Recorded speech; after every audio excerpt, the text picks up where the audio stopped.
عموماً جو ہمارے یہاں پر ڈائلاگ آیا ہے نا کہ اللہ تعالیٰ اوپر والا ہے، یہ فلموں سے ہم لوگوں نے نکالا ہے کہ اللہ تبارک و تعالیٰ جسم و جسمانیت سے، مکان سے پاک ہے۔ اللہ تعالیٰ کے بارے میں ہم یہ تصور نہیں کر سکتے کہ اس کا کوئی جسم ہے جیسے آپ کا اور میرا جسم ہو۔ جسم سے مراد یہ ہو، جسم اس شے کو کہتے ہیں کہ جس کو ہم لمبائی، چوڑائی یا گہرائی میں تقسیم کر سکیں۔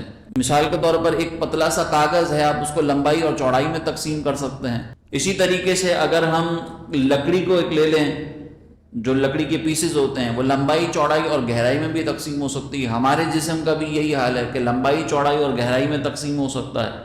تو جسم اس شے کو کہتے ہیں کہ جو لمبائی، چوڑائی، گہرائی میں تقسیم ہو، اور جو چیز جسم رکھنے والی ہوتی ہے، جو ذات جسم رکھنے والی ہوتی ہے، وہ فنا ہو جاتی ہے، اور اللہ تبارک و تعالیٰ کی ذات کا فنا ہونا ممکن ہی نہیں ہے، لہٰذا اس کو کوئی جسم بھی نہیں ہے۔ اسی طرح اللہ تبارک و تعالیٰ کی ذات کے بارے میں یہ خیال کرنا کہ وہ کسی مکان میں موجود ہے، یہ بھی درست نہیں ہے، کیونکہ اس کی ذات جو ہے وہ مکان سے بھی پاک ہے۔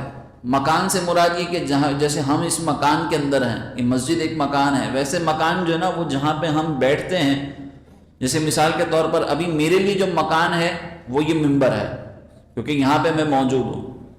میرے لیے یہ چیز مکان نہیں ہے، آپ جو جہاں پہ بیٹھا ہوا ہے اس کے لیے وہی جگہ مکان ہے۔ تو ہم کب مکان کے اندر آتے ہیں؟ جب ہمارا جسم کوئی موجود ہو۔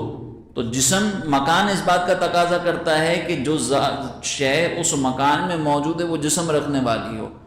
تو اللہ تعالیٰ کے لیے ہم مکان کو بھی ثابت نہیں کر سکتے کہ اللہ تعالیٰ آسمانوں میں ہے، اللہ تبارک و تعالیٰ سیدھی جانب ہے، الٹی جانب ہے یا اوپر ہے، یہ بھی ثابت نہیں کر سکتے۔ جیسے ہمارے یہاں پر بعض لوگ کہتے ہیں کہ یار اوپر میرا آسرا اللہ ہے، نیچے میرا آسرا تم ہو۔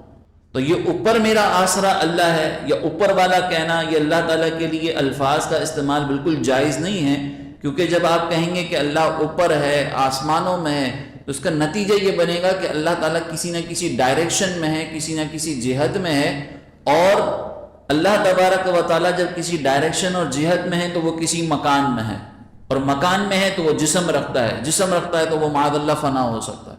عموماً جو ہمارے یہاں پر ڈائلاگ آیا ہے نا کہ اللہ تعالیٰ اوپر والا ہے، یہ فلموں سے ہم لوگوں نے نکالا ہے۔ بعض اوقات ہمارے یہاں پر فلموں میں اس طرح کے ڈائلاگز یوز ہوتے تھے تو ہمارے یہاں پہ رائج ہو گئے کہ اوپر اللہ، نیچے تم۔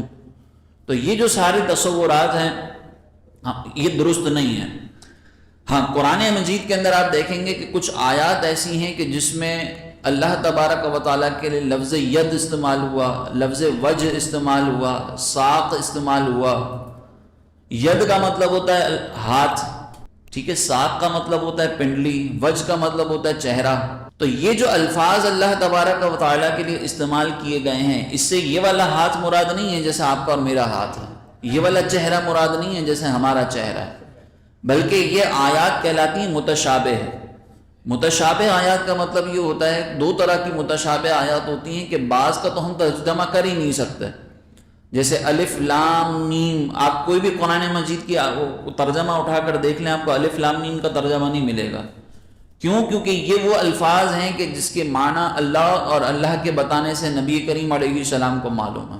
حتیٰ کہ جبریل امین، بعض روایت سے یہ ثابت ہوتا ہے کہ جبریل امین کو بھی معلوم نہیں، یہ وہ الفاظ ہیں الف لام میم۔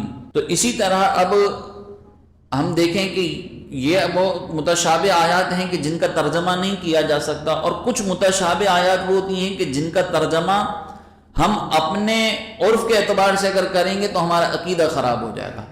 تو علماء پھر وہاں پہ یا تو تعویلی معنی بیان کرتے ہیں، جیسے ہم کہتے ہیں کہ اللہ تعالیٰ کا ید، اس سے مراد یہ ہے کہ اللہ تعالیٰ کی قدرت۔ وجہ کا مطلب اللہ تعالیٰ کی رحمت۔ اور اسی طریقے سے اللہ تبارک و تعالیٰ کے لیے جہاں ساق کا لفظ استعمال ہوا تو وہاں پہ مراد لے لیا جائے گا کہ بھئی اللہ تعالیٰ کی قوت ہے، قدرت ہے، وہاں پہ بھی یہی مراد لیں گے۔ تو ہم نے اس بات کی طرف توجہ کرنی ہے کہ اللہ تبارک و تعالیٰ کے لیے کوئی بھی ایسا لفظ استعمال کرنا کہ جس سے اس کے لیے مکان ثابت ہوتا ہو، کوئی بھی ایسا لفظ استعمال کرنا جس کے لیے جس کی بنیاد پر اس کے لیے جو ہے وہ کوئی جسم و جسمانیت ثابت ہوتی ہو، یہ ہرگز درست نہیں ہے۔